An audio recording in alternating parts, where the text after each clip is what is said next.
그 얘기는 거기까지만 하지 마. 장님 코끼리 만지기 비유, 하나를 향한 다원주의. 우리는 장님 코끼리 만지기 비유를 얘기하면서 절대 유일의 지혜가 있고 무수한 어리석음이 있다. 그 무수한 어리석음들을 쳐내고 다 너희들은 다 입을 닫아라. 유일한 지혜를 거머쥐신 무슨 누구야? 덴노쯤 되실까? 대단히 일본적이지 않아요? 덴노? 덴노가 그런 존재예요. 무오류의 존재.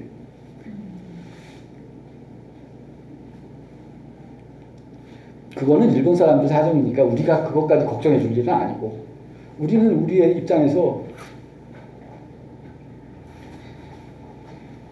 이 문구 아시는 분 있어요? 약견 재상 비상이면 즉견열애라. 불자가 안 계시는구만요. 불자가 계시다면 이건 누구나 알아야 돼. 금강경에 나오는. 만약에 모든 상이 아님을 보면 곧 열애를 보리라. 열애가 부처고 부처가 진실이에요. 모든 모양이라고 그냥 새깁시다. 상을. 모든 모양이 아님을 보면 곧 진실을 보리라. 진실을 보리라. 이렇게 번역한 거는 도울 번역이고, 진실을 보는 것이다. 그것이 곧 진실을 보는 것이다. 이건 제가 그렇게 번역하고 싶은 거고. 약견 재상, 즉 재상 비상, 약견 재상 비상. 모든 상이 상 아님을 보는 것. 부정적인 거 아니야? 네? 아이고 다 허망하네. 다 허망하네. 다 진실이 아니네. 이 다 진실이 아니네. 야, 판때기도 진실이 아니고 이 벽인 줄 알았는데 그것도 우리가 더듬은 벽, 우리가 잡은 꼬랑지, 이거 귀때기, 이거 다 진실이 아니네. 에이, 이거 다 모든 상이 아니야. 그걸 봤는데, 자, 그래. 그러면 이제 위대하신 누군 절대자가 나타나셔갖고 이제 열애를 보여주신다. 이런 뜻인가 이게? 아니에요. 거기서 끝이야. 이것도 모든 상이 상 아님을 보는 것, 그것이 곧 진실을 보는 것이에요. 예? 색즉시고 공즉시 색보, 색불이공 공불이색, 그것 다 마찬가지야. 그러니까 이런 절망과 슬픔에 약견 재상 비상일 때 얼마나 슬프겠어. 내가 이것이 진실이야, 저것이 진실이야 하나라도 믿고 싶었는데 그 모든 것들이 다 진실이 아니라는 것을 알았을 때 얼마나 슬프고 절망스럽고 괴롭겠냐고. 그거 끝나고 이제 2부로다가 이제 환희의 드라마가 나오나? 안 나와. 그래서 막 절망에 빠져 있으면 부처님께서 이렇게 내려오셔가지고 이렇게 건져주시나? 아이, 그런 거 없어요. 그게 끝이야. 거기까지가 다, 모든 상이 상 아님을 보는 것, 그것이 곧 진실을 보는 것이다. 제가 이해한 정신현상학이 그런 책. 정신현상 강독이 아니라 정신현상 그런 책. 자꾸 얘기가 뒤로 돌고 있는 것 같아서. 장님 코끼리 만지기. 절대유일의 지혜 따위는 없다? 네, 이렇게 하는 게 좋겠습니다. 그러나 제가 아까 얘기했던 그 미묘한 말씀은 한번 기억을 해두세요. 그 모든 상들이 무너지는 그 스텝, 그 모든 상들이 무너지는 그 방식, 그 특유의 어떤 그 다리가 꼬이면서 무너지거든. 그 움직임은 계속 재현돼. 그렇지만 똑같이 재현되진 않아요. 그게 중요해. 변증법 갖고 정반합 얘기하는 거는 너무 유치해갖고 입에 올리기도 싫어, 나는. 여기 무슨 정반합이 있어. 이거 생각하기 잘 나아요, 차라리 계속되는 반전을 얘기하는 게 맞아. 계속되는 반전을, 그거를 잘 보는데, 이 계속되는 반전도 이 그림의 안타까움도 그거지. 계속 빼빼기가 너를 뭐해? 너무 지루하잖아. 적어도 이 정신현상학 속에 등장하는 인물들의 쓰러지는 스텝은 비슷비슷하면서 다 달라. 조금씩 더 복잡해져. 첫 번째 놈은 한 방에 빵 쓰러지는데, 두 번째 놈은 한 방에 빡 세 번에 쓰러진다든지, 이런 방식으로. 그런데, 뭔가 유사한 율동이 나타나요. 그거를 우린 다 뭉뚱그려서 디알렉틱이라고 부르는 거고, 그 디알렉틱의 표준 번역어는 변증법이고, 저도 할 수 없이 그걸 받아들이고 있습니다만, 한때는 저는 그거를 너무 싫어서 그냥 대화라고 했어요. 대화. 내 안에 또 다른 내가 있어. 여기처럼요. 내 안에 나와 조화될 수 없는, 아까 그 인간은 동물이 아니기를 의지한 동물이라고 했잖아요. 그 정의 속에 이미 들어있는 그 스트레스, 그 엄청난 응축되어 있는 그 긴장이 있잖아요. 동물이 아니기를 뭐 의지하기, 뭐 그렇다고 동물이 아니어지는 게 아니야. 끝끝내 동물이야. 몸뚱이 벗을 때까지는. 그리고 몸뚱이 벗으면 끝이요. 몸뚱이 벗으면은 뭐 무슨 뭐 순수한 영혼으로 날아가고 저 세상으로 올라가나? 이집트에서 이제 그렇게 믿은 거고, 플라톤도 뭐 그런 얘기를 뭐 했는지 몰라도 최소한 기독교만 돼도 그런 믿음은 없어요. 사람들이 기독교를 아주 잘못 단호하고 있어. 기독교는 영혼의 불변을 믿는 종교가 아니라 몸의 부활을 믿는 종교예요. 몸의 부활을 믿어. 사람이나 몸뚱이 벗은 사람은 없어. 그리고 불가의 수행자들도 무슨 얘기 하냐면, 아무리 돌을 깨쳤어도 정말로 자기 몸뚱이 벗는 순간에 또 한 번 하늘과 땅이 무너지는 경험을 한다고 해요. 너무너무 솔직한 얘기지. 자기가 사실 돌을 깨친다는 게 어떻게 보면 정말로 자기 몸을 자기로부터 뚝 떨어진 것처럼 자기를 이렇게 관할 수 있다는 그런 거거든요. 뭐 여러 가지 명상원도 다니고 막 하잖아요. 다 좋은 겁니다. 다 좋은 건데 그게 완벽하게 될 수 없다는 거예요. 몸뚱이 쓰고 있는 한. 명상을 굉장히 오래 한 그런 그 수행자들은 어마어마한 일들을 해내죠. 깊이 명상 상태에 들어가면 진짜 속모습 찔러도 안 아프고, 그 정도 수준에 이르는 사람들은 꽤 있어요. 그런 사람들 데려다 놓고 사실은 의과대학 이런 데서 의학적인 연구도 하고 그래요. 도대체 뇌가 어떤 상태길래 이러냐. 진짜로 그래. 속모습 푹 찔러갖고 피가 촉촉 올라도 안 아파. 고통을 끊는 정도까지는 누구나 해요. 심지어 이거는 뭐 너무 좀 그냥 얼핏 들은 얘기인데, 스스로 호흡을 중단해서 죽을 수도 있다고 그래. 스스로 호흡을 아주 점점점 이제 뱉고 땡기는 걸 점점 느려가지고 아주 조용하게 그대로 갈 수도 있다고 하대. 상상하기 어려운 경지인데, 그렇다 하더라도 동물이잖아요. 그리고 동물인데 한낱 동물이고 싶진 않잖아요. 한낱 동물로 머물지 않기를 바라는, 그게 인간성의 맨 밑바닥이라고 이제 제가 말하고 싶고, 사실은 마르쿠스 가브리엘의 책에서 읽은 건데, 한낱 동물로 머물지 않기를 바라는, 이 정도면은 보편적인 거 아니에요? 에스키모부터 무슨 어디 인디언부터 어떤 방식으로 그걸 뭐 무슨 뉴질랜드나 뭐 파푸아 뉴기니에 있는 뭐 원시 부족이든 무슨 서양이든 뭐 서구의 어쩌고 거치기든 덴노 밑에서 뭐 충성을 하고 있는 일본인이든 모든 방 누구나, 자꾸 덴노를 얘기한 건 일본인들에게 좀 미안하고, 박정희 밑에서 눈치 보면서 뭐 24시간이 눈치 보고 살던 그 시절에, 전두환 밑에서 그 시절에도 우리도 다 그렇지 않았잖아. 그래도 그 시절에도 마음속 깊은 곳에서는, 가장 불바다에서는 그거 아니에요? 내가 사람인데 한낱 동물로 머물지 않기를 바랐잖아. 우리 모두 매 순간 그러고 있고. 그리고 거기에서부터 문제를 풀어가야죠. 그렇다고 모든 철학이 보편해야 된다 이런 건 아니에요. 기본은 다 그렇고 그런 중심을 믿는다면, 그렇다면 더더욱 지금 다원주의 얘기하고 있잖아요. 제가 사실은 동양은 동양의 것을 하고 서양은 서양의 것을 하고 더 좋아, 아주 좋아. 다만 이건 뭐냐면, 지금 얘기되는 식의 동서비교로는 한쪽은 완전히 헛발질을 하고 있고 한쪽은 완전히 엄청난 지혜를 갖고 있고 이따위 소리를 하니까 문제인 거예요. 되게 그러잖아. 그러면 그거는 안 되는 거예요. 그럴 리가 없어요.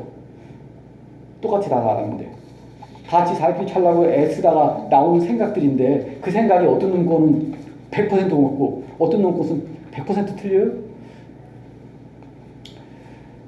그런 인물이 두 번째 인물이 사실은. 그러면 얘기를 이게 제일 중요한 게 오래 했는데, 정신현상학의 의식 부분의 개요를 오늘 얘기해야 이제 우리 나가 등장하는 대로 가야 돼. 의식 부분에는, 그러니까 정신현상학의 부분들을 좀 설명을 해야 되나? 하나씩 다 해야 되나요?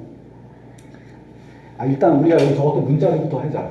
지향하다 열심히 얘기했고, 이 유명한 이건 뭐 금강경을 도리 금강경 강해를 썼죠. 거기서 금강경이 이제 그 다이아몬드 금강인데 벼락으로 번역을 해야 돼요. 벼락경이래요. 그러니까 벼락처럼 내리치는 이런 단어 같은 경우에는 벼락처럼 내리치지.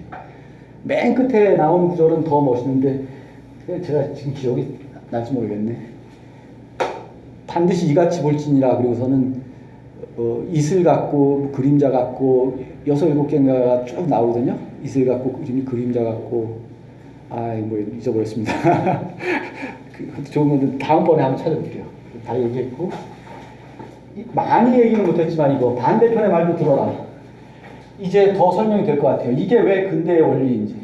아까 그 코끼리를 만지고 있는 그 사람들이 이거를 삶의 원리로다가 반대편의 말도 들어라 라는 말에 이게 라틴어 표현이에요. 지금 이게 로마법의 원리고 이게 왜 삶의 원리가 되어야 하는지를 얘기했다고 저는 생각해요. 그 코끼리 만지기 생각하면 우리가 원하는 진실은 결코 내 손 안에 온전히 들어올 수 없다. 또 누구의 손 안에도 온전히 들어올 수 없다 라는 걸 우리가 서로 인정하고 서로 믿고 그러면 서로 붙잡고 있는 것들이 부분적이지만 다 진실의 한 자락이라는 걸 알면 들어야지. 상대편의 말도 듣고 반대편 말도 듣고 이쪽 말도 듣고 당연히 이거 로마법의 원리니까 딴 게 아니라 이게 저기잖아요. 재판할 때의 원리 아니야. 판사는 반드시 이걸 해야 되잖아. 그리고 요새 사법개혁과 관련해서 우리는 이걸 새삼 깨닫고 있잖아. 반대편의 말도 들어야 되는데 우리는 듣지 않고 한쪽 말만 듣고서는 센 놈이 말씀하시면 그거 맞구나. 그러지 말자는 게 근대고 이런 원리는 이미 로마 시대 때 이렇게 있고 이거는 헤겔의 철학 전체에서 한 문장을 꼽으려면 어쩔 수 없이 이걸 꼽습니다. 진실은 전체다. 이게 the truth is the whole 이렇게 써 있는 거예요. Das Wahre ist das Ganze. 이 문장을 가지고 헤겔은 전체주의자니 뭐니 뭐 이런 소리를 한 거야. 그런데 진실은 전체다라고 할 때 지금 제가 장님 코끼리 만지부터 얘기해서 했을 때 진짜의 의미는 뭐냐면 그 모든 것들이 다 합쳐서 진실이다는 뜻이에요. 이 모든 인물들이 다 합쳐서 진실이다. 다 망해갖고 절망에 빠져갖고 다 무너졌던 아까 다 그 무너졌던 그 모든 인물들이 보여준 이 연속극 전체 이것이 진실이다. 이것이 진실의 움직임이에요. 진실을 움직여. 아까 그 쓰러지는 그 스텝, 네? 오 망하네, 저놈도 망했네, 오 저놈도 망했네. 그럼 진실은 어디 있는 거야? 그 쓰러지던 그 개들이 쓰러지던 그 스텝 그런 뜻이에요. 이게 진실은 전체다. 그 누구도 진실 바깥에 있지 않다. 모두에게 발언권이 있어요. 그리고 모두는 이걸 알아야 돼. 그 누구도 전체가 아니야. 혼자서 전체의 의미가 어딨어. 난 이런 뜻이에요. 헤겔의 전체주의라면 헤겔의 전체주의 이런 뜻이에요. 그 전체주의 아닌 놈이 더 나쁜 거 아니겠어요? 너네들은 다 진실이 아니고 막 요것만 진실이야. 이를테면 예를 들어 하여튼 지방에서 사는 게 사는 거냐 막 사람으로 태어나면 서울에서 살아야 돼. 서울에서 더 나아가서 이 말은 내가 직접 들은 말이야. 그 저쪽 그 노원구에서 사는 게 서울에서 사는 거냐? 강남에서 살아야지. 강남이 어디에서 살든 다 삽니다. 그리고 진실은 이미 나는 이 말에서 das Wahre ist das Ganze에서 뭘 느끼느냐면 이건 헤겔의 말은 아니지만 제가 헤겔을 공부할 때 늘 생각했었고 믿어왔고 지금도 믿어오기 쉽지 않아. 진실이 누가 얘기하는 진실이든지 간에 우리 형이 하든 할아버지가 했든 선생님이 했든 큰형이 했든 누가 얘기하든 진실이든 간에 그 진실이 정말로 진실이라면 이제부터 내가 새로 흡수해야 되는 게 아니라 그럴 리가 없어. 진실이 그럴 수 없잖아. 진실은 이미 다 어디에나 스며들어 있었어야지. 그것이 정말로 진실이라면 이미 내 안에 있어야 해요. 내가 되새겨서 그래요. 나도 그거 원래 알고 있었던 건데 이렇게 내 입에서 말이 나올 때 그것이 진짜 진실이에요. 맞잖아요. 그렇잖아. 이거는 플라톤이 얘기한 알미라는 것은 상기라고. 알미라는 건 모든 알미 내가 모르는 걸 어떤 놈이 나한테 가르쳐줘. 가능한 일이지. 세상에는 그런 일이 많아요. 우리는 배워야 될 게 많아. 이 백목은 이렇게 하면 부러지고 이렇게 하면 그런 거 말고 정말로 중요한 삶에 있어서 내 목숨만큼이나 중요한 정말 진실이라고 우리가 얘기하고 막 아까 이렇게 도를 얘기하고 이럴 때 수준에서의 그런 높은 수준에서의 진실이라는 것은 누구나 이미 갖고 있다니까? 누구나 이미 갖고 있고 그거를 안 갖고 있는 놈이 만약에 있다면 그 놈한테는 그걸 갖다 이렇게 전해줄 길도 없어요. 서로가 서로에게 그걸 일깨울 뿐이야. 너 이거 알잖아. 대단한 게 아니라 우리가 양심에 호소할 때 그렇게 하는 거잖아요. 야 임마 너도 사람 네가 이렇게 하면 안 되잖아. 그러면 알아먹잖아. 상식, 사실 근대라고 말할 때는 상식, 불어르는 봉상 쓰고 이렇게 쓰나? 이거 커먼 센스고 영어로는 독일어는 좀 표현이 좀 안 좋아하고 뭐 개순도 맨션 표시탄인데 그거 뺍시다. 커먼 센스 있잖아요. 상식. 이게 그냥 어떤 알의 내용으로 우리는 보통 생각해요. 왜냐하면 알의 내용의 상식 지형을 자꾸 보니까 상식책 안에 써있는 게 상식이야. 그게보다도 능력이란 말이야. 능력. 센스는 원래 능력이잖아. 저런 센스 있네. 그한테 능력이 있어. 뭘 보는 능력이 있다고. 우리가 다 갖고 있는 어떤 능력이야. 그리고 우리가 다 갖고 있는 이 커먼 센스에 대한 믿음을 극대화로 올려놓는 게 근대의 출발이란 말입니다. 야, 플라톤, 아리스토텔레스 외운 거 다 집어치워. 혹은 잠깐 내려놔. 너 플라톤 그래? 잘 읽었어. 좋아. 알았어. 너 플라톤 많이 읽었는데 인정해줄게. 플라톤을 막 외워. 그 당시에 교수들. 플라톤은 안 외우지. 아리스토텔레스 많이 외웠지. 이만큼 다 외워. 당신 다 그렇게 외우고 다 인정. 좋아요. 근데 그거 다 내려놓으시고, 나하고 따박따박 얘기를 해봅시다. 당신이나 나나 커먼하게 공통으로 갖추고 있는 센스가 있으니까 나 일자무식이지만 나 당신이 설명해주면 이해 알아먹을 수 있고 내가 얘기 들으면 당신도 얘기할 수 있지 않소. 이렇게 가는 게 이게 근대적인 사고방식이란 말이에요.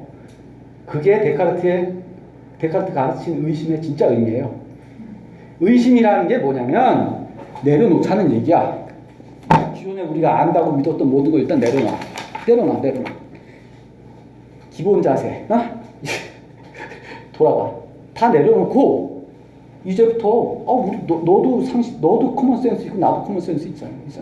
우리 얘기하면서 각자가 자기가 갖추고 있는 갖추고 있는 자연의 빛이라고도 데카르트가 표현했던 그걸 가지고서는 그걸 바탕으로 얘기해보자. 시작하자.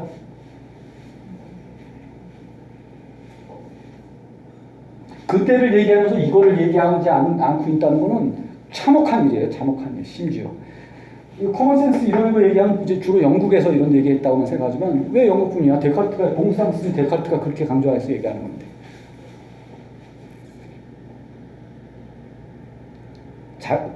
그러니까 서로에 대한 아주 큰 믿음이죠. 그리고 어떻게 왜 이런 얘기를 해야 됐던 거는 그들이 또 대단히 위대했기 때문이 아니라 너무나 힘든 시대였기 때문이에요. 너무나 힘든 시대. 그러니까 데카르트가 시작되던 그 근대의 제일 충격적인 사건은 유럽에서는 30년 전쟁이란 말이에요. 똑같은 예수를 신으로 모시는 그런데 구교와 신교가 갈려가지고 30년 동안 전쟁을 했단 말이지. 그쯤 되면은 계속 이럴 수는 없잖아. 그때는 이제 이 소리가 나오는 거야. 다 내려놓고. 이거 안 되겠다. 다 내려놔. 성경책에 뭐가 써있고, 그거를 어떤 학자께서 어떻게 해석하셨고, 이런 거 다 내려놓고, 다 내려놓고, 일단 무기 내려놔.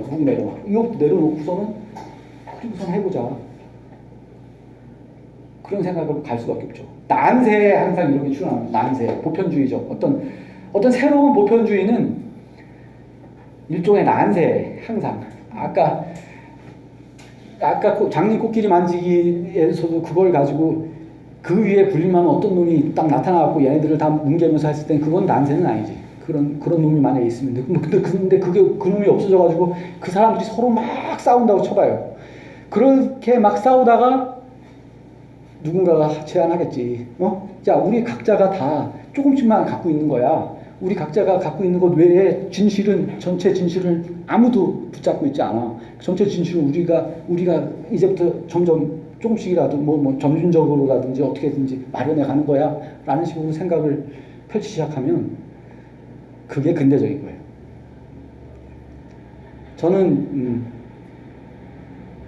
자꾸 예수의 시대 말하는데 예수 시대 전에 한 300년 전에 스토아주의라는 사람들이 있어요. 스토아주의자라는 사람들.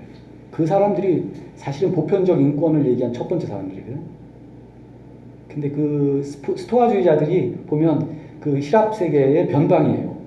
그 아테네 사람들이 아니야. 그 섬 사람들이야. 원래 이 잘 나가는 중심의 사람들은, 이 강남 사람들은, 아까 내가 얘기했던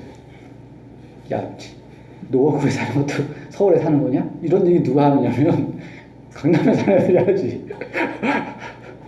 강남 사람들은 원래 보편주의를 채택할 이유가 없어. 잃어버린 한 마리 양이 귀해. 은가락지 여기 쫙한 그 한 마리 양이 귀하지. 근데 아무튼 스토아주의자들부터 어떤 뭐랄까 보편적인 인간, 그리고 보편적인 이성, 누구나 갖추고 있는 능력, 뭐 이런 게 아주 두드러지게 위로 격상하는 겁니다. 그리고 그 전통 안에서 저는 예수도 나타난다고 보고. 그래서 의식 부분으로 이제 정신현상에 대해서 충분히 설명했고, 그럼 이제 내용을 이걸 읽으면 너무 재밌을 것 같지 않아요?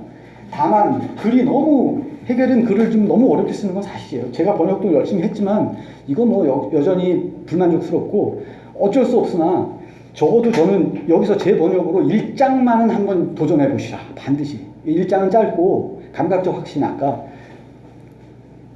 나는 어떤 말도 하겠어. 유일하게 하는 말은 이것 혹은 지금 여기. 멋있잖아. 지금 여기. 더 이상의 어떤 말을 갖다 붙이는 순간에 내가 보고 있는 이 풍요롭고 이 충만한 이 충만한 이 순간에 이 충만함, 친밀함, 그런 거는 망가져.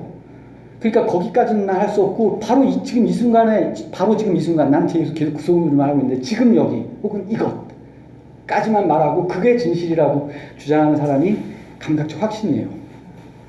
그게 첫 번째 인물. 그런데 첫 번째 인물, 두 번째 인물, 세 번째 인물을 합쳐서 좁은 의미의 의식이라고 부르는데, 그 좁은 의미의 의식은 공통점이 뭐냐면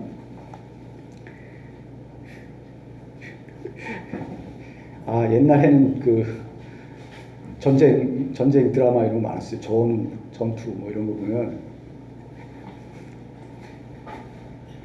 딴 게 아니라 졸지 마, 졸면 죽는다 이런 얘기 하려고 그랬어요. 졸지 마. 거기 그런 거 많이 나잖아. 피를 흘리면 꼭 잠들라고 그러잖아. 그러면 김상사 졸지 마. 자면 안 돼. 자면 죽는다. 자면 죽어. 근데 지금 졸릴 시간이 납니다. 안타까워요. 세 인물 1장, 2장, 3장을 아울러서 좁은 의미의 의식이라고 부르는데, 이 세 인물은 공통적인 패러다임이 있어요. 뭐냐면 진실은 나 아닌 놈이다. 내 바깥에 있다. 진실은 바깥에 있어. 그리고 나는 그 진실을 고스란히 받들어 주어야 해. 그렇게 해야만 내가 참된 알매에 이른다. 사실은 겸허한 듯하죠? 겸허하고 보통 제일 일반적인 사람들이 품고 있는 생각이 이거잖아. 그죠? 그러니까 이 사람들의 머릿속에는 나라는 게 없어, 아직. 내가 세계를 이렇게 바라보고 내가 세계를 바라보고 있어서 나 때문에 이 세계가, 내가 이렇게 하면 세계가 이렇게 보이고, 내가 이렇게 하면 세계가 이렇게 보이고, 이런 생각은 없어. 전혀 없어. 그냥 딴 게 아니라 내 눈앞에 있는 저기에 진실이 그대로 있고, 그 진실이 혼자서 뭘 하신다고 생각해. 그리고 나는 그걸 고스란히 받아 적으면 된다고만 생각해. 이게 의식 수준이라고 부른다면, 이것도 진실의 한 방식이에요. 이것도 사람이 취하는 한 태도고, 우리는 많은 경우에 또 이런 태도를 취하면서 살아요. 그리고 이것도 뭐 유용할 수 있겠지. 근데 이 세 인물은 다 똑같은데, 특히 첫 번째 인물은 감각적 확신. 말도 되기 싫은 거지. 말을 대면 안 돼요. 이것에 대해서 제가 써놓은 게, 그러니까 제가 여기 해놓은 거 1장 감각적 확신 땡땡 찍고 이것 그리고 속으로 가리키기. 요거는 텍스트의 그 1장의 제목 그대로입니다. 이게 정신현상 1장의 제목이에요. 감각적 확신은 그 장에 등장하는 인물의 이름이라고 해도 좋고, 그 인물의 활동. 그죠? 그 인물은 이런 활동을 해. 그리고 그리고 속으로 가리키기는 더 자세히 그거를 풀어준 거예요. 이 인물이 진실이라고 부르는 놈의 이름이 이것이야. 이 인물은 이 이상 못해. 못해 뿐만이 아니라 하기 싫지 안 해. 이것 이상이라고 얘기하는 순간에 이 감각적 확신을 깨지니까. 예를 들면 뭐라고 해야 돼? 지금 여기 감각적으로 어떤 느낌이 최고일까? 아늑해. 뭐 이러면은 아늑하면 왜 뭐 다른 것도 많이 있는데 다른 건 다 배제돼 버리니까 그런 말을 할 수 없어. 그냥 이 느낌, 이 느낌 이걸로 끝내는 거지. 말하자면요. 그래서 이 사람이 진실이라고 부르는 것의 이름이 이것이고 이것을 대하는 이 사람의 활동을 더 정확하게 제가 표현한 게 속으로 가리키기예요. 속으로 가리키기. 우리는 속으로 가리키기라는 말은 없는 말이에요. 제가 만들었어. 독일어에서 마이넨인데 이 마이넨은 긴 설명은 복잡해요. 아무튼 일반 언어에서 쓰는 것과 또 다르게 해겔은 여기서 쓰고 있고 그때의 마이넨의 핵심이 뭐냐면 남에게 전달하기 위해서 말로 옮겨서 하는 게 아니라 지 속으로만 아우 풍요로워, 아우 이거야, 아우 이거네, 이럴 때 와 이거야, 이럴 때 우리가 이것을 대하는 방식이 뭐냐면 제 표현으로는 속으로 가리키기예요. 속으로. 이걸 왜 속으로 가리키기라고 제가 표현했냐면 공유할 수가 없으니까. 그러니까 이 감각적 확신이라는 인물을 모든 요약은 안 좋은데 한번 일장 읽어보세요. 근데 이 인물의 맹점은 뭐냐면 공유 불가능한 알을 최고의 알로 지금 내세우고 있다는 점이에요. 근데 그러면 우리는 여기서 또 동서양을 나누고 싶은 사람들이 이제 이런 얘기를 하고 싶어 할 텐데 알은 공유되어야 해요?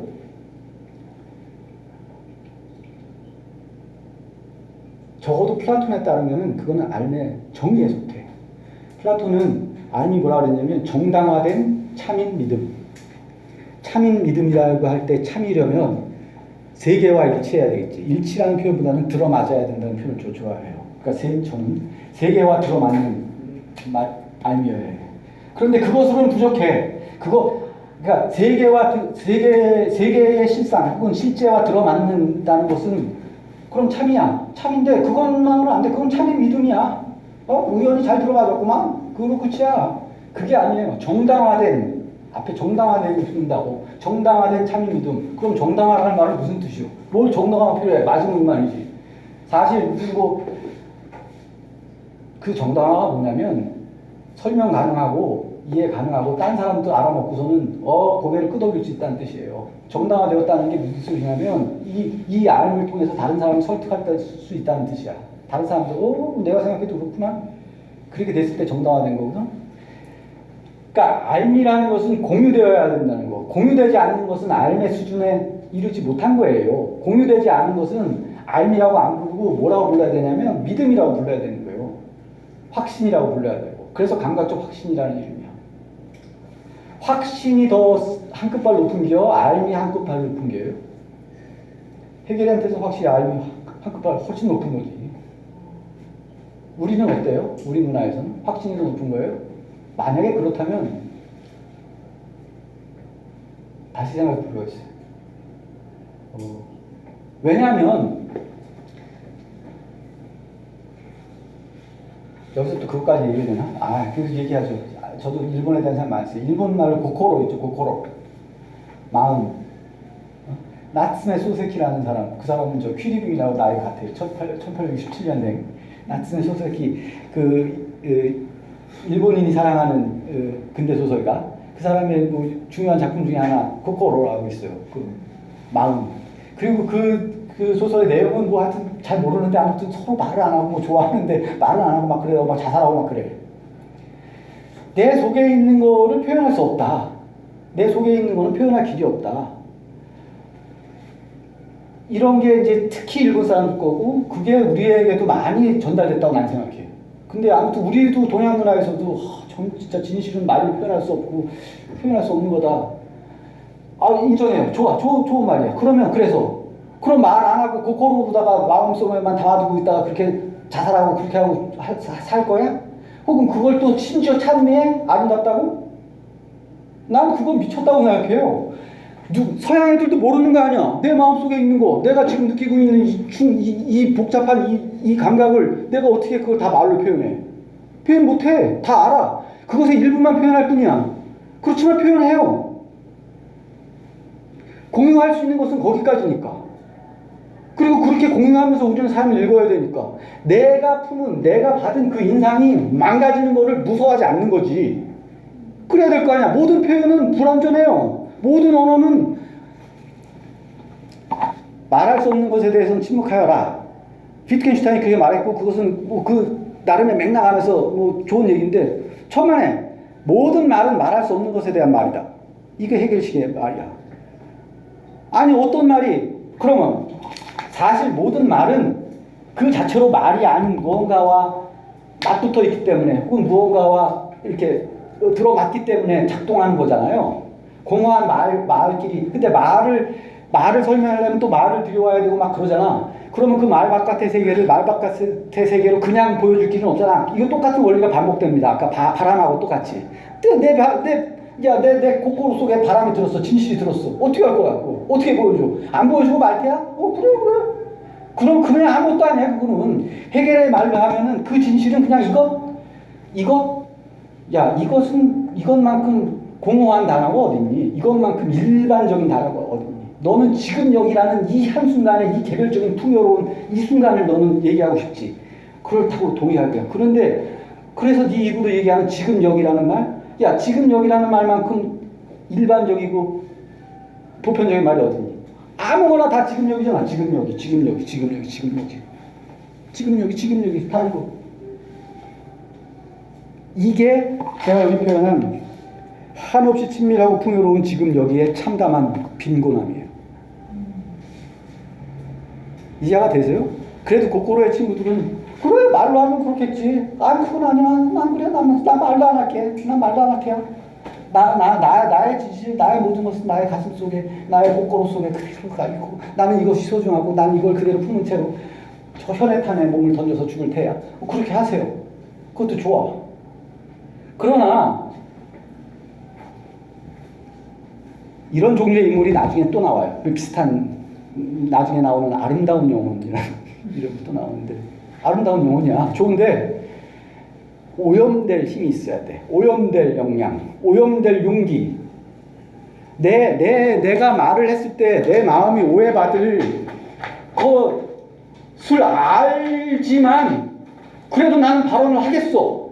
그렇게 해라는 거예요. 아까 코끼리, 어떤 새끼가 코끼리 전체를 보냐고. 무오류의 신화에 속지 말자. 나는 이제 처음부터 얘기했지만 그거 똑같은 얘기야. 나는 귀때기만 만졌어. 근데 나는 알아. 나는 전체를 만지지 못했어. 그러니까 난 귀때기만 만졌으니까 귀때기를 만졌는데 그건 그냥 내 속에 묻어두고, 아니 전 몰라요. 아무것도 몰라요. 이러고만 있을래요? 아니지, 말을 해야지. 난 귀를 만졌다고. 그리고 나는 귀를 만졌지만 그 귀가 전부가 아닌 걸 압니다. 이렇게 얘기를 가는 거 아니겠어요? 그것처럼 내 마음의 감각적 확신이 내 마음 안에, 혹은 내가 속으로 가리킨 어떤 정말 무한히 풍요로운 어떤 진실이 있더라도 그 진실을 공유해야 될 거 아니야. 공유를 싫어하면 안 돼요. 여기서 공유는 남에게 전달하고 남의 뭐 동의를 이끌어낸다는, 설득을 해야 된다고. 그런 문화가 우리 문화에 약해요. 사실이에요. 그래서 사실 이 1장부터 잘 생각할 필요가 있는데, 여기 잘 보면 해결을 어떤 사람 잘못 보면 어떻게 생각하면, 얘는 정말 말로 안 되는 거는 전부 다 그냥 개판으로 보는 애구나. 그렇게 볼 수도 있어. 실제로 그렇거든. 이 감각적 확신이 가슴속에 품은 이 한없는 친밀함과 풍요로움이 참담하게 빈곤한 거는 말로 안 된다는 것 때문이야. 그러면 괜찮아, 그래, 나 말로 안 되는 거 포기할게. 그리고 난 그냥 가슴속에 말로 안 되는 그 참담한, 말로 안 되는 그 한없는 친밀함과 풍요로움을 그대로 고스란히 간직하고 살게. 그렇게 사시면 돼요. 그런 사람은 해결이 어떻게 하지 못할 것 같아요. 저는. 혹은 그 사람이 스스로 사실은 뭐냐면, 이거를 생각해 보세요. 또 하나만 더 하면, 슬픈 건 이 감각적 확신은 자기 자신에게도 재현해 줄 수 없다는 점이에요. 그러니까 지금 내가 여기서 진실하고 맞이하고 수용하는, 한없이 풍요롭게 수용하는 그 진실을 1시간 후에 나에게, 혹은 2시간 후, 혹은 내일, 심지어 1년 후, 10년 후에 나에게 어떻게 전달할 테야. 그 희미한 기억으로, 이미 그 희미한 기억 속에서 지금 이 찬란한 이 한순간의 감각적인 이 순간에 그게 그대로 고스란히 들어있을 리 없잖아요. 결국, 그러니까 이것도 마찬가지예요. 어떤 면에서는 결국 이 진실은 부서질 거야. 무너질 수밖에 없어. 근데 이 무너질 수 없는 것에 매달리려고 한다면 이 사람은 같이 무너질 수밖에 없겠죠. 그게 감각적 확신이 처한 슬픈 상황이고, 그 얘기가 1장 내내 펼쳐지고 오늘은 여기까지만 해야 되겠습니다. 그러니까 지금 2장, 3장의 인물은 다음 시간에 더 간단하게 처리하고 2장, 3장까지 가서 미리 예고를 한다면 이런 식으로 내 진실이 바깥에 있다라는 기본 패러다임 안에서 진실을 움켜쥐려고 했던, 받들어주려고 했던 모든 사람들이 그 인물이, 한 인물이 계속 다음 단계로 넘어간다고 생각해도 좋아요, 우리가. 결국에 가서는, 아니다. 내 바깥에 있는 게 아니었어. 오히려 이게 다 내가 하는 짓이었어. 이 바깥에 있는 모든 것은 이건 다 이건 허당이네. 에이씨, 이것들은 기껏해야 내가 밟아버려야 할 무슨 장애물이거나 내가 가공해야 될 재료거나, 하여튼 이제부터는 실천적인 자세로 확 바뀌어, 사람이. 아까 것이 그냥 고스란히 바뀌었다는 게 이론적인 자세, 사실은 실제 이론과 실천은 그렇지 않지만 아주 원초적인, 아주 상식적인, 아주 낮은 수준에서 이론이 바깥에 있는 걸 고스란히 관찰해서 이렇게 받아 적는 거라면 반대로 바뀌어. 이제 바깥에 있는 모든 것은 나를 위한 재료야. 이렇게 확 뒤집히면 거기가 이제 자기의식 단계가 시작되는 거고, 그게 근대적인 나옵니다. 진실은 나야. 네가 누군지 너는 나를 위한 재료로서만 의미가 있어. 지금 일단 폭력적인 모습으로 말씀드리고 있어요. 그런 폭력적인 모습, 욕망으로서의 나. 그쪽으로까지 넘어가게 되죠. 예고를 여기까지만 해주고 일단 제 얘기는 여기서 끝이겠습니다. 네, 알겠습니다. 뭐 질문이나 이런 거 환영하고 있어요. 없습니까, 그런 거? 네. 지금 아웃 해변은 어떻게? 저는 거두다 이렇게 번역하고 있죠. 네, 그렇죠. 제가 철학계에서는 어떻게? 지양하다. 보통 지금까지 지향을 하지 않습니까? 다들 그렇게 하죠. 예. 그대로 유지합니까? 그 지향은 근데 선생님은 저만 저 반대. 네, 그렇죠. 저는 저 나름의 더 좋은 한국말이 있는데 억지로 만든 지향보다는 이게 1000배 만배 낫다. 네, 저는 그렇게 제안하고 있는 겁니다. 제가 알기로는 보통 그 아웃 해변은 네. 해결에서 발전 개념. 발전. 네. 네. 그런 말을 자꾸 하죠. 예. 그러니까 이제 특히 역사 철학에서 말이죠. 역사 철학에서 네네, 그런 말을 자꾸 해요. 예. 정반합적으로 이제 진보해 네, 나가는 정반합 이렇게 되고, 예. 나쁜 걸 버리고 더 좋은 걸 취해서 그런 뜻은 아닙니까, 그죠? 네. 저는 그런 모든 해석에 반대합니다. 네? 저는 그거 다 반대예요. 반대요? 네. 왜냐하면 그것에 분명한데 해결사이 굉장히 어렵고 모호한데 말이죠. 네네. 예, 역사 철학만은 분명해요. 그 사람이 논지를 읽어보면. 자유가 발전해가는 역사라고 그러죠. 그죠? 네네. 근데 이런 거예요. 자유의 표현이 역사는 진보한다는 겁니다. 점점 개선되어 나간다는 겁니다. 해결. 네, 말씀하세요. 네. 그러니까 아웃 해변은 그중에 바람직하지 못한 걸 버리고 더 좋은 걸 취해서 한 단계 높아지는 거. 한 단계 높아진다 소리를 자꾸 해요. 네네. 한 단계 높아진다 소리를 자꾸 해. 그러니까 페이지와 보존과 상승, 그렇게 3가지 의미가 있다고 자꾸 얘기를 해요. 하도 그래가지고 제가 해겔의 텍스트의 중요한 책 정신현상 전체하고, 그다음에 대논리학이라고 부르는 논리학하고, 그다음에 철학 강요라고 부르는 엔시클로페디를 다 뒤졌어요. 지금 컴퓨터로 쉬우니까. 그래갖고 제가 다음번에 갖다 드릴게요. 제가 다 찾았어요. 해겔이 아우프헤벤에 대해서 정확히 뭐라고 설명하나. 2가지 의미 이상 설명한 적이 없어요. 거기 상승을 갖다 붙인 건 해석입니다. 그리고 그 해석에 대해서 존중해요.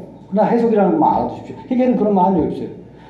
여기서는 저기 안 했지만 정신현상학 2장 여기 제 외워 2장 세 번째 문장 2장 세 번째 문단에 정신현상학 2장 129쪽이네요. 여기 2장 129쪽 세 번째 문장에 여기 그러니까 이게 유일하게 정확한 그 언어에 대한 그 라우프헤벤에 대한 설명인데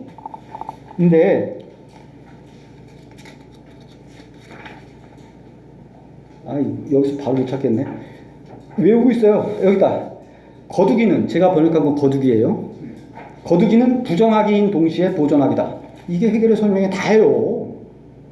이제 여기서 이게 부정하면서 보존하니까 이게 더 한 단계 높은 단계로 상승한다는 뜻이구나. 그건 해석입니다. 그럴듯해요. 그럴듯한데 아무튼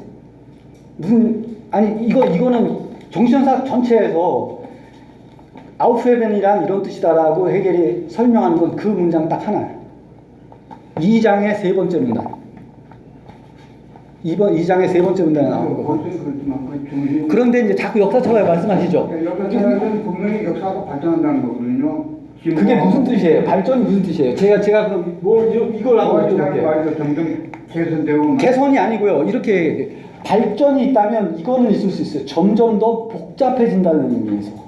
자, 해겔이 드는 여기 드는 좋은 예 하나 있어요. 제 가장 아름다운 부분. 서문의 두 번째 문단에 보면요.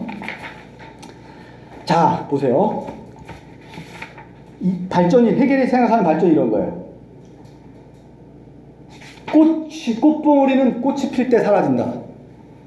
이를 두고 꽃봉오리가 꽃에 의해 반박된다고 말할 수도 있을 것이다. 마찬가지로 열매는 꽃이 식물의 거짓된 현존제라고 선언하면서 꽃을 밀어내고 그 자리를 식물의 진실로서 차지할 수 있을 것이다. 등등등등. 다시 말해서 꽃봉오리가 꽃이 되고 꽃이 열매가 되는 게 발전이에요? 발전이에요. 그 발전. 해겔이 말하는 발전은 그런 겁니다.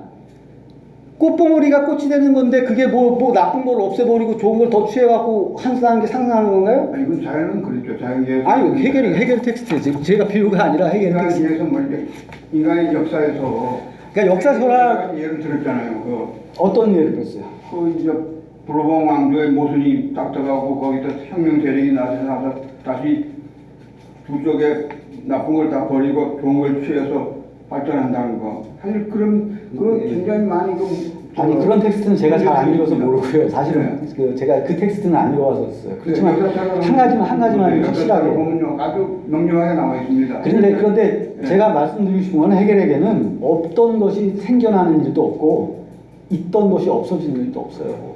원래부터 있던 것이 드러나는 게 해결이 생각하는 변화의 모든 거예요. 그러니까 취사 선택을 해갖고 뭐 더 좋은 걸 만들어내는 게 그거는 지향의 뜻이 절대로 아니고요. 그리고 아까 버린다고까지 말씀하셨는데 그거는 거둔다는 표현, 그거는 해결이 생각하는 지향의 정반대입니다. 부정하기인 동시에 보존하기다. 그게 정확한 설명이고 그 설명에 대해서 그거를 뭐 폐지이고 보존이고 상승이다라고 해석을 한 거고 그건 난 일본 사람들이 했다고 확신하고 있고요. 물론 독일에서도 뭐 얄팍하게 해석하는 사람들이 이제 그렇게 너무 이해하기 어려우니까. 그런데 거기에 매이는 것보다는 아까 그 비유를 생각해 주세요. 자연뿐만 아니라 그럼 해결은 그럼 자연하고 역사는 전혀 다른 세계로 봤느냐? 그렇지 않아요. 그런 사람 아니에요. 해결은. 아니, 다른 점도 있고 같은 점도 있고. 그렇죠. 그렇습니다. 다른 점은 분명히 있지 않습니까? 근데 그러니까 다른 점은 역사에서는 없던 게 막 생겨나는 건가요? 그건 아니에요. 없던 게 막 생겨나는 건 그런 건 아니라고 생각합니다. 지금 우리가 가지고 뭐 있지 못한 어떤 것이 미래에는 막 생겨난다? 그런 건 해결적이지 않아요. 저는. 아니 근데 역사는 발전한다는 게 그러니까 발전 말씀드렸잖아요. 꽃봉오리가 꽃이 되고 복잡해지는 거. 도토리가 자 그러면 그러니까 시각에 따라서 좋아지는 걸 수 있어요. 도토리 한 알이 20m, 30m짜리 참나무가 돼요. 좋아지는 거예요? 좋아지는 거예요. 어떤 의미에서는 어떤 발전에서 좋아지는 거죠. 그게 해결이 말하는 발전이에요. 좋습니다. 그런 발전이 있어요. 역사에서. 근데 거기서 뭐가 없어지고 뭐가 새로 만들어지고 뭘 취해서 어떻게 됐죠? 난 그건 이해해 아니 못하겠어요. 근데 사회에 그 모순이 있지 않습니까? 그 모순을 네네.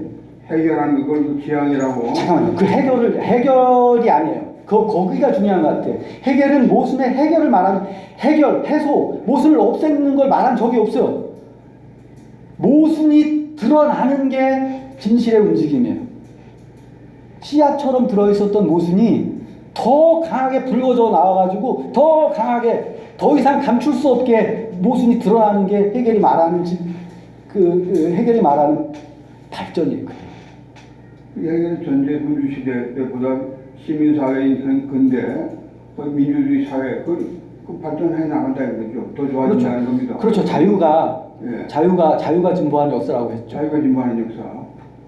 그리고 그 진보에서 지금 저는 이제 더 극단적으로 모순이 드러나는 것이 해결이 생각하는 발전이라고 말씀드렸는데 그것도 얘기할 수 있잖아요. 점점 더 시끄러워지는 거예요. 그게 전제군주 단 한 사람만 자유로웠던 시대에서 사실은 그 후에 더 유명한 사람들이 얘기했잖아요. 브레이트도 얘기하고 전제군주 시대에는 단 한 사람만 자유로웠던 것이 아니라 아무도 자유롭지 않았다고 알고 보면 내가 상대하는 자들이 자유롭지 않다면 나도 자유롭지 않습니다. 이게 다음번에 얘기해야 될 주인과 노예의 법칙의 핵심이야. 내 주위에 노예만 있으면 나 혼자 자유로울 것 같은데 그게 아니야. 자유로운 사람은 자유로운 사람과 함께 있을 때만 자유로워요. 그런 방식으로 자유로운 사람들이 늘어난다는 의미의 발전은 있어요. 그런데 그게 왜 모순에 더 드러나느냐면 자유로운 사람들이 그렇게 점점 많아지면 점점 시끄러워지고 점점 왁왁지껄하고 복잡해지는 거잖아요. 그거예요. 그게 발전이라고요. 그게 바람직한 거예요. 해결은 바람직한 걸 본 거잖아요. 바람직한 것. 그게 중요한 거야. 네, 바람직한 것은 맞습니다. 그리고 당연히 그쪽으로 움직일 거고요. 예. 그리고 애당초에 도토리도 그걸 품고 있었다는 걸 해결을 강조하고 싶어하죠.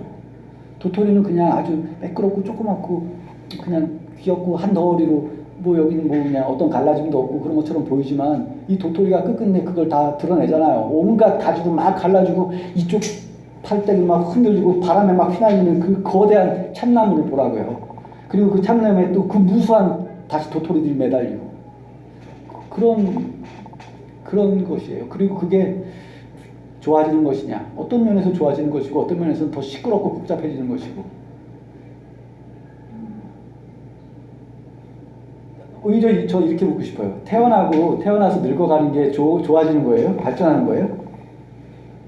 발전한 면도 있잖아요. 네, 저 100% 인정해요. 100% 인정해요. 젊은이들은 늙은 맞습니다. 그런 의미에서.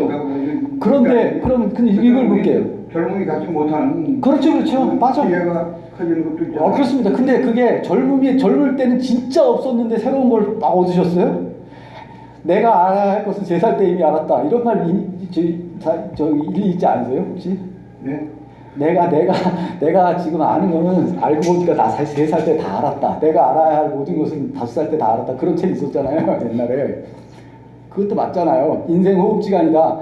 그 수행을 많이 하는 분이 야 70평생 80평생 살아봐야 내 어렸을 때 7살 때 엄마 손 붙잡고 절마당에 앉아갖고 한나절 햇빛 쬐는데 그게 제일 좋더라. 그런 생각 안 드세요? 일리가 있어요. 네, 일리 있습니다. 그게 중요해요. 결국 우리는 일리와 일리야. 그거면 됩니다. 네. 그러니까 너무 발전이라는 것, 지금 계속 저는 이제 생물 모델로 들었잖아요. 그 다음에 인생을 좀 갖고 와봤고. 도토리가 도토리로 머무는 거는 그건 안 돼. 그건 안 돼. 도토리는 슬프더라도 아무리 괴롭더라도 헤르만 헬스까지 나올 수 있겠네. 알을 깨고 나와야 돼. 새는 아프더라도.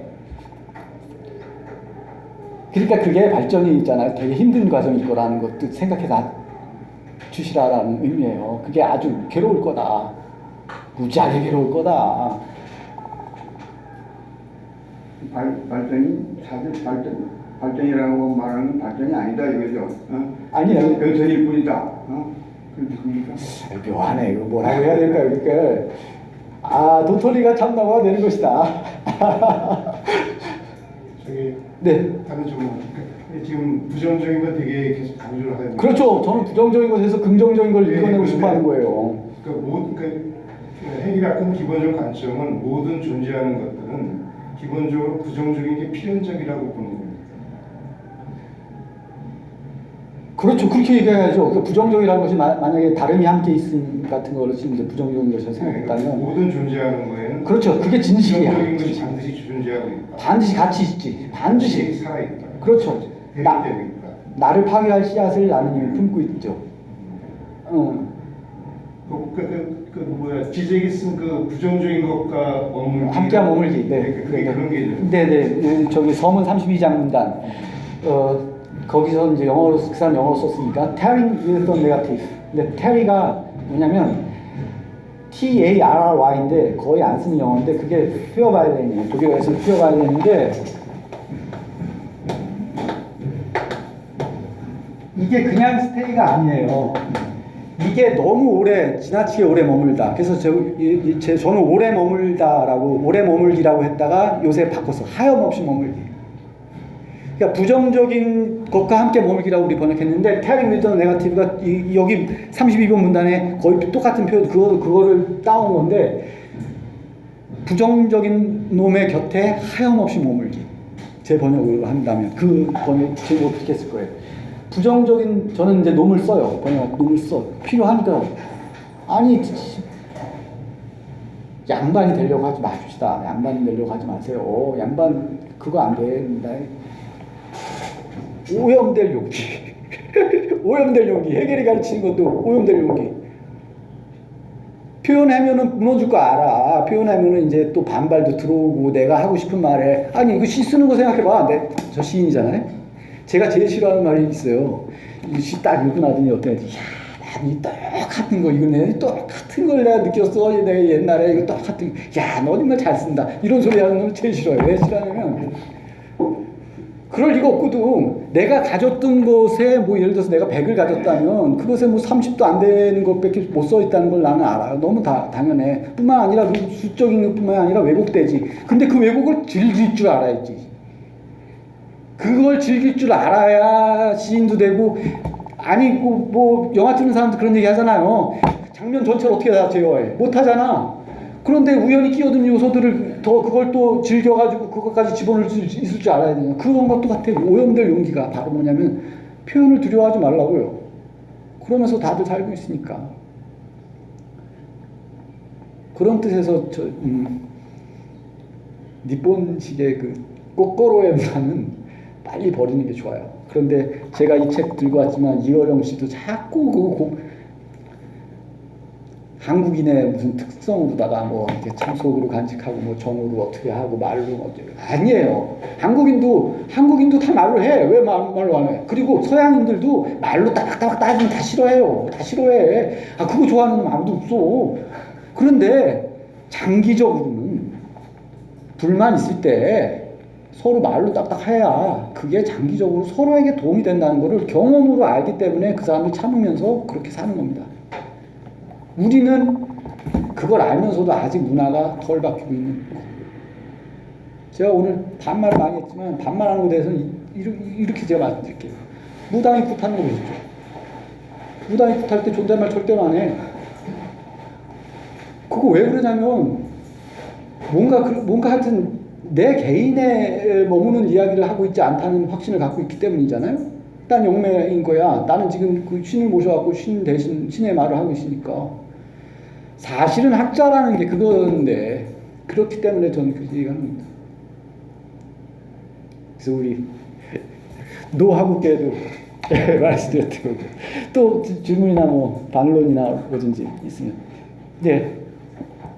제가 지금 느껴서 눌렀었는데 네. 그 정신혼상학이 네. 그 해겔의 저서 중에 가장 대표적인 저서인가요? 아 가장 인기 있는 저서라고 말씀드릴게요. 아 그럼 이 해겔의 그 철학의 정수를 느낄 수 있으면 이 책을 이 책을 읽으면 다 느낄 수 있죠. 그러니까 이 책이 아까 이제 해겔의 설명도 그렇고 원래 책에서는 해겔에게는 시스템이라고 해겔의 시스템 이게 진짜 시스템이 있어요.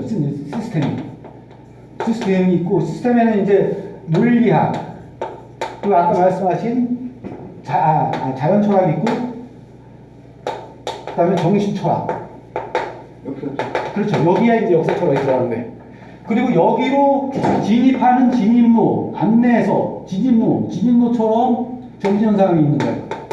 그러니까 인문이 여기. 자, 요거를 미리 읽어서 입문을 하면은 이제 요거에 이제 눈을 뜨면 그 다음에 이제 이거 제대로 해줄게. 이제 이렇게 원래 구상을 했어. 그런데 더 재밌는 얘기를 해드릴게요. 그래서 입문을 시키려고 책을 쓰다 보니까 그냥 시스템에서 할 얘기를 다 해버릴 수밖에 없게 됐어. 네? 그래서 이것만 읽어도 이거를 다 알 수 있을 만큼. 뿐만 아니라 뜻하지 않게 이런 인물들까지 해서 드라마를 만드는 바람에 인기는 이게 더 좋아. 읽기는 어려워도 엄청 재미나. 이것만 보면 여기 나오는 얘기 다 있다고 생각해도 틀리지 않아요. 그래서 거의 시스템이 이중화되어 있다고까지 얘기하고, 이런 일은 더 이거 재밌어 할까요? 이런 일은 칸트에게도 일어나요. 칸트도 순수이성 비판이잖아. 부정적인 작업부터 하려고 그랬어. 그 다음에는 제대로 된 걸 보여주려고 그랬어. 칸트도요. 비판서 3개를 쓰고 그 다음엔 이제 내가 제대로 아까 약견, 재상, 비상 한 다음에 이제 내가 직견 열애를 그려주려고 그랬는데 비판서 3개 썼더니 다 썼어. 금강경에서 말씀하신 그 부처님께서 말씀하시는 일들을 체험했어요. 이 사람들. 또 이 밖에도 여러 명이 그런 일을 겪어요. 이것은 아까 얘기했던 원래 네가 모르는 것에겐 내가 너에게 전달할 길이 없다하고도 통해요. 이게. 예? 이 시스템으로 들어가는 안내로를 내가 뚫어주마 하려고 했는데 안내로를 뚫다 보니까 그냥 이 시스템 전체를 갖다 주는 수밖에 없어. 사실은 재밌는 얘기입니다. 그게.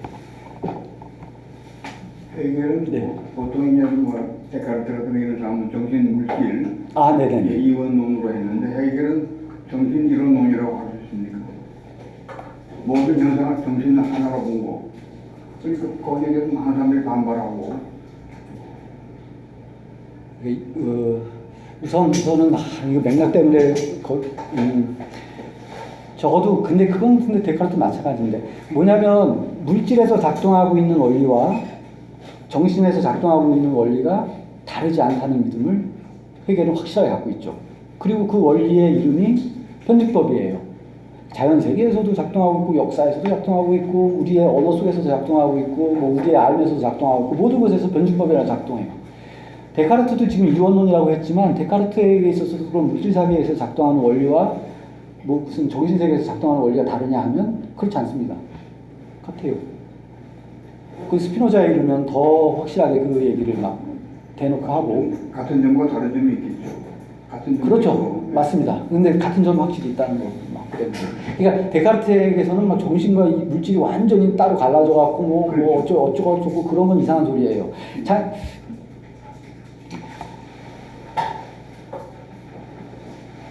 나타남의 방식에 미묘한 차이는 있을 수 있다.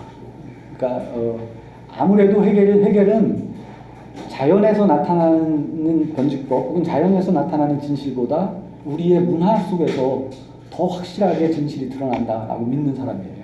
인간 편이지 인간 만세야.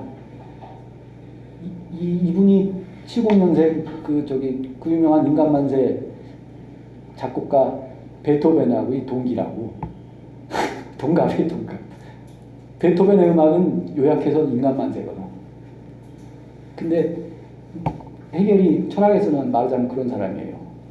자연의 아름다움보다도 예술 작품의 아름다움을 더 앞세워요. 예술적으로. 네, 예술 작품의 아름다움.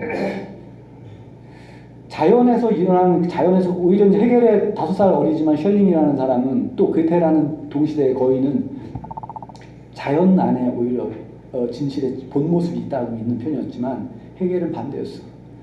자연에서도 나타나요. 그렇지만 흐릿하게 더 명백하게 나타나는 것은 우리의 법체계, 우리의 윤리, 우리의 문화. 사실 헤겔이 정신이라고 말할 때 그 정신에 어울리는 우리 시대의 우리의 언어는 문화입니다. 문화. 그렇게 생각하세요. 신비화하지 마시고 문화. 우리에게 우리의 문화만큼 절대적이고 큰 힘을 발휘하는 게 뭐가 있겠느냐. 그리고 진실이 어디서 나타나느냐. 내가 지리산에 들어가고 10만 이 생활을 앞으로 30년 동안 하면 내가 진실을 볼 것이냐. 아니면 내가 이 사바세계에서 5욕 7정에 휘둘리고 탐진치의 수레바퀴를 돌리면서 30년을 살면은 더 도에 가까워질 것이냐. 양쪽 다 도에 가까워질 것 같지는 않습니다. 우리는 이미 도 안에 있으니까. 네. 해겔은 이 시장판에서 오욕칠정과 탐진치의 수레바퀴를 돌리는 중생의 편이죠. 근데 제가 보기에는 해결만큼 큰 영향을 미친 철학자가 없을 거거든요. 그건 반드시 해결이 위대하기 때문만은 아니고 네. 해결의 철학에서 한 사람들이 해결 반동으로 나타내는 게 많거든요. 물론이죠. 예, 그래서 그런 점에서 굉장히 중요한 작가, 중요한 철학자 같은데 특히 가장 그 심한 반동은 칼 마르크스 아니겠습니까, 그죠? 해결에 대해서. 예. 이게 거두다의 관계예요. 제가 보기에 거두다. 해결을 잘 거뒀어요. 해결은 의식이 존재를 결정한다 그랬거든요. 의식이 존재 그런 거요. 마르크스는 그게 아니다. 존재가 의식을 결정한다. 아무리 봐도 마르크스가 더 현실적이고 맞는 것 같아요. 해결. 존재가 의식을 결정한다. 예. 말하자면. 사실 제가 맨 처음에 썼던 우리 저희 노형 들어오기 전에 썼던 것 같은데, 모든 이론은 회색이고, 찬란한 것은, 푸른 것은 찬란한 생명이 나온다. 라는 이제 파우스트 나온 대사를 얘기했고, 그거를 굉장히 이제 막스가 좋아했고, 지금 딱 어울려요. 그러니까 사실은 존재가 의식을 결정한다, 의식이 존재를 결정한다. 이거, 그 문제는 일단 내놓고요. 그러니까 문제 설정 자체가 좋지 않아. 다만 그러면 저는 이 점에서 해결을 잘 거뒀다. 막스가 해결을 잘 거뒀다라는 점 하나만 말씀드릴게요. 뭐냐면 막스도 역사를 인간들이 만들어 갔다고 믿거든요. 그러니까 우리는 역사에 의해서 규정된다. 역사가 우리를 결정한다. 우리는 역사가 만들어내는 제작품일 뿐이다. 그게 다윈의 생각이라면 같은 시기에 역사를 쳐다봤지. 거의 같은 시기예요. 다윈이. 그런데 정반대로 막스는 그렇게 보지 않습니다. 역사는 우리가 역사를 만들어가는 주체예요. 그리고 그거는 해결하고 다르지 않아요. 왜냐하면 이제 그 얘기는 더 해야 되는데 문화라고 그랬잖아요. 문화. 제가 정신이란 단어가 아니라 문화. 문화가 물론 문화는 개인을 초월해요. 네? 그런데 여러분 여기서 중요해요. 이거는 이제부터 이제 20세기 사상까지 중요한데 그래서 내가 한국 문화 속에서 태어나가지고 내가 여기서 지금까지 40년, 50년 지금 다 살아오신 것 같은데 최소 50년씩 살아오셨는데 계속 이 문화를 내가 아닌 거라고 자꾸 우기시겠어요?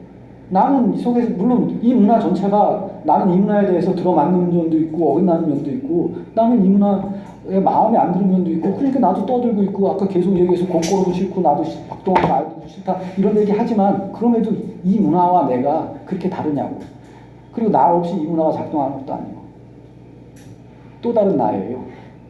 제가 보기에 양국 문화는 그걸 받아들여야지 당연히 인정하고 그렇다고 해서 내가 그래서 여기 함몰해가지고 나는 이 문화 속에서 아무것도 못해 이런 것도 아니에요. 이런 관계라고요. 정신과 개인의 관계는 개인 안에 정신, 정신 안에 개인. 우리 있나 나인 우리 해결의 표현. 우리 있나 나인 우리. 무슨 이상한 그 일제 시대 때의 그 창백한 엘리트들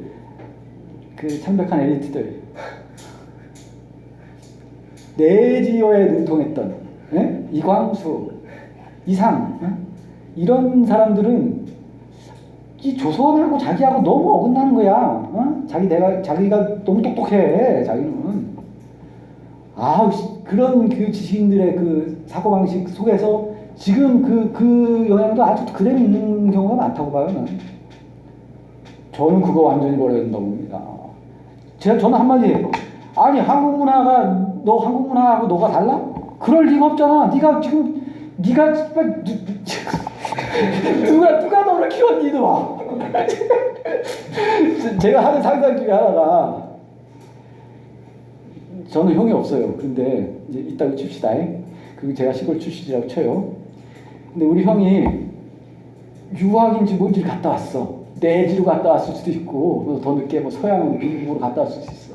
갔다 오더니만 우리 엄마한테 뭐라고 하는겨. 뭐 이렇게 틀렸다고 뭐 무식하다고 그러고 그런데 이제 그래도 또 장남이니까 우리 어머니 또 형한테 막 뭐라 그래.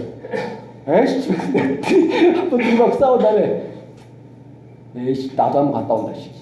정말 뭐 네가 뭘 배운지 한번. 그리고서는 내가 다 가봤더니 다를 게 하나도 없어. 우리 엄마 하는 얘기가 다 맞아. 아니 가고 독일 가고 다 직접 가서 내가 가서 진짜 열심히 공부했더니 형이라는 놈이 잘못 배우고 온 거야. 난 그거예요. 그 다시 돌아가고 난 얘기하는 거지. 엄마 말 다 맞아. 엄마 말 그 설배웠어. 설배웠어. 서양과 동양이 뭐가 달라? 안 달라 아버지. 아버지 어머니 안 달라요. 날 믿으세요. 그런 거하고 비슷해요. 그 사실은 그런 문제의식은 이 책에 저 많이 있는데 철학은 뿌리다. 2016년의 책인데 저는 한국 지식인들의 기본적인 문제 중에 하나가 유학생 의식이라고 보거든요. 유학생 의식. 네? 대한민국 지식인들은 유학생이었고 더 안 좋은 일본 지식인들은 더 안 좋은 게 100% 국비 유학생이었어요. 국비 유학생. 돌아오면 다 공무원이 되었어. 제국대학교의 교수들은 다 공무원이었어요.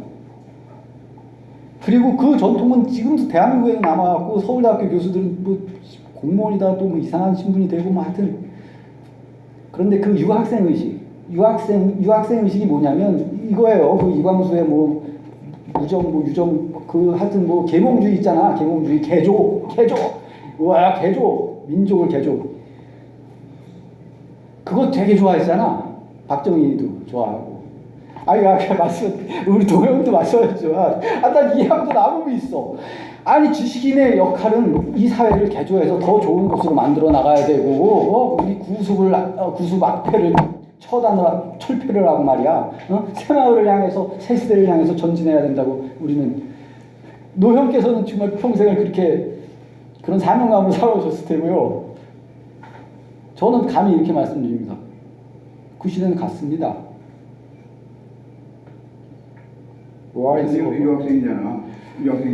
그래서 나는 유학생으로서의 정체성의 정점을 찍기 위해서는 학위를 받아야 되잖아요. 그래야 이제 딱 돌아와가지고 학위를 이마에다 딱 입고서는 아 자식들 니들은 모르는 나는 니들은 다 더듬고 있어 임마. 나는 눈을 떴어요. 이래고서는 독일어를 시부리면서 어디 가서 교수 짓을 하고 있겠지만 나 이거 안 하고 왔잖아요. 가보니까 난 원래부터 갈 때부터 그 형이 신경질 나갖고 나간 거거든. 그럴 리가 없잖아. 내가 아까부터 얘기했잖아요. 진실이 정말로 진실이라면 이미 내 안에도 깃들어 있지 않을 리가 있겠느냐. 내 말이 이상해요? 맞잖아요. 그래서 나는 유학생이지만 그래서 유학생의 문제를 봤지만 저는 유학생과 좀 다르게 봐주세요. 왜냐하면 유학생인 건 맞습니다. 네, 여기서 끝내죠. 고맙습니다. 2주 후에 더 재밌게 얘기하겠습니다.